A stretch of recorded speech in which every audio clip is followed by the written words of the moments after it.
সাপের মাথা বাংলাদেশে রাখা যাবে না। কিন্তু আফসোস, আমাদের কপাল, আমাদের দুর্ভাগ্য, আমাদের গুনার ফসল এখন আমাদের কাঁধে এমন এক সরকার সওয়ার হয়েছে যারা এখন ব্যক্তি পর্যায়ে নাস্তিকতার চর্চার মধ্যে রাখে নাই দেশকে, আর এখন রাষ্ট্রীয় পর্যায়ে রাষ্ট্রীয়ভাবে নাস্তিকতার চর্চার বিভিন্ন কর্মসূচি ওরা হাতে নিয়েছে। কেন জানেন? কেন জানেন? এই যে আমাদের হযরত কথা বলতেছিলেন ইসকন নিয়া, এগুলো বোঝা দরকার। বাংলাদেশে বিভিন্ন লাইনের পাইপলাইন চালু আছে। পাইপ একটা আসছে পশ্চিমের পাইপ, দাদাদের কাদের দাদা চিনেন না? দাদা বাবু চিনেন না? কারা? ভারত, ইন্ডিয়া। ওই পশ্চিম থেকে আসছে এক পাইপ, আমি বলি এটা দাদাদের পাইপ বা পশ্চিমের পাইপ।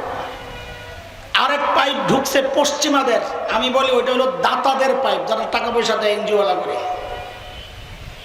আরেক পাইপ আছে মদিনাওয়ালার পাইপ।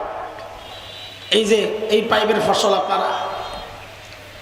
দাদাদের যে পাইপটা ছিল, ওই পাইপ দিয়ে হিন্দুত্ববাদের আদর্শ এদেশে পাচারের ব্যবস্থা হয়েছিল। সেই পাইপের নেতৃত্ব ছিল পতিত সরকার শেখ হাসিনা গং। শেখ হাসিনা চলে গিয়েছে, কিন্তু ওই পাইপের আড়ালে পাথরের চিপায় চাপায় সাপ এক পাইছে, কিন্তু পাথরের চিপা চাপায় যে ছোট্ট ছোট্ট বিষাক্ত সাপগুলো, এই ইসকন মার্কা ওই সাপগুলো মাঝে মধ্যেই মাথা উঁচু করে দাঁড়ায় আমাকে ছবল দিতে চায়। সাপ মাথা সবগুলাই কাটতে হবে। এই বিষাক্ত সাপের মাথা বাংলাদেশে রাখা যাবে না। কেন যাবে না শুনেন, এটা শুধু দ্বীন আর ঈমানের ব্যাপার না দোস্ত।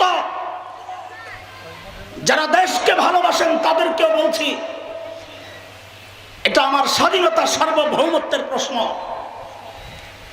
ভারতের নতুন সংবিধানের যে খসড়া তৈরি হয়েছে, সেই সংবিধানের প্রচ্ছদ যেটা ছাপা হয়েছে, আপনাদের জানেন কিনা আমি জানি না।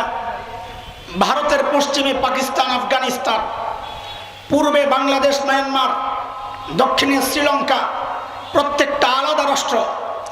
কিন্তু ভারতের ওই খসড়া যে সংবিধান, ওই সংবিধানের যে প্রচ্ছদ, উপরের যে ছবি, সমস্ত অঞ্চলকে এক দেশ হিসাবে দেখায়া একটা গৈরিক পতাকা, মানে গেরুয়া কালারের একটা পতাকা পুরোটার মধ্যে।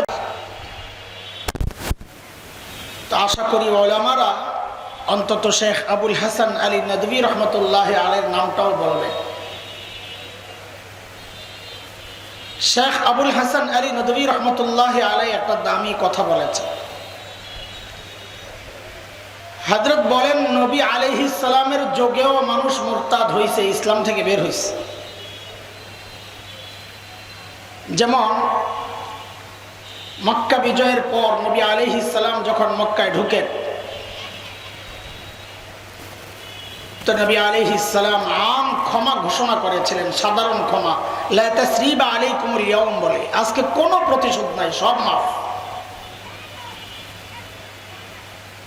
কিন্তু আল্লাহ তাআলার একটা বিধান তো আছে, একটা সিদ্ধান্ত আছে। সেটা কি? মালউনিনা আইনামা সুকিফু উখিযু ওয়া কুতিলু তাকতিলা। যারা মালউন, আমরা সহজে বলি মালাউন, এই মালাউন মানে হিন্দু না। আমরা মালাউন বললে হিন্দু মনে করি না। মালাউন কারা, ওইটাও কোরআনে অন্য আয়াতে আসছে। ইন্নাল্লাযীনা ইউযুনাল্লাহা ওয়া রাসূলাহু লা'আনাহুমুল্লাহু ফিদ দুনিয়া ওয়াল আখিরাহ। আল আয়াহ। যারা আল্লাহর রাসূলকে কষ্ট দেয় ওরা মালাউন। সেটা আমার মতো দাড়িওয়ালাও হইতে পারে, হিন্দু শর্ত না। তো আল্লাহর সালামত তাদেরকে ক্ষমা করেন নাই, একদম নাম ধরে ধরে বলেছেন ওকে ওকে ওকে ওকে, যেখানে পাওয়া যাবে ধরেই হত্যা করতে হবে।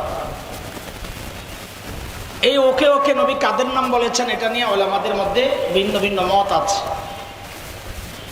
তবে বিখ্যাত আলিম শেখ ইবনে তাইমিয়া রাহমাতুল্লাহি আলাইহির বিখ্যাত কিতাব আস-সারিমুল মাসলুল আলা শাতিমির রাসূল, ওই কিতাবে শেখ ইবনে তাইমিয়া 15 জনের নাম আনছেন যাদেরকে নবী বলেছেন নাম ধরে ধরে এদেরকে যেখানেই পাওয়া যাবে ধরেই হত্যা করতে হবে।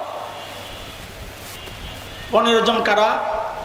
আব্দুল্লাহ ইবনে খাতাল, কুরতুনা, কুরাইনা, সাররা, মাকিস ইবনে সুবানা, হুয়াইরিস ইবনে নাকিদ, আব্দুল্লাহ ইবনে জিবিআরা, আব্দুল্লাহ ইবনে সাদ ইবনে আবি সারা, ইকরামা ইবনে আবি জাহল, হুবার ইবনুল আসওয়াদ, ওয়াহশি ইবনে হারব, হুবায়রা বিনতে আবি ওয়াহাব আল মখজুমি, কাব ইবনে জুহাইর, হিন্দা বিনতে উতবা। নবী গনে গনে 15 জনের নাম ঘোষণা করছেন যেখানেই পাওয়া যাবে ধরেই হত্যা করতে হবে। এদের মধ্যে সর্বপ্রথম যেই নাম আব্দুল্লাহ ইবনে খাতাল, ওর নামও আছে। ও যায় কাবার গিলাফের মধ্যে নিজের পেঁচাইয়া যায় বাঁচানোর জন্য লুকাইছিল। তো শরীরে না লুকাইছে, নিচে দিয়ে তো পাও দেখা যায়। সাহাবায়ে কেরাম বুঝছেন যে ওখানে একটা কাস্টমার আছে। কাবার গিলাফ দিয়ে কেন ঢাকছেন জানেন? মনে করছে মুসলমান তো কাবারে অনেক সম্মান করে, কাবার গিলাফ দিয়ে ঢাকলে হয়তো আমারে ছেড়ে দিবে। যেই কৌশলটা এদেশের ভণ্ড রাজনীতিবিদরা করে, ওরা মনে করে মুসলমান দাড়ি টুপি তাসবিহ হিজাব এগুলাকে ভালোবাসে।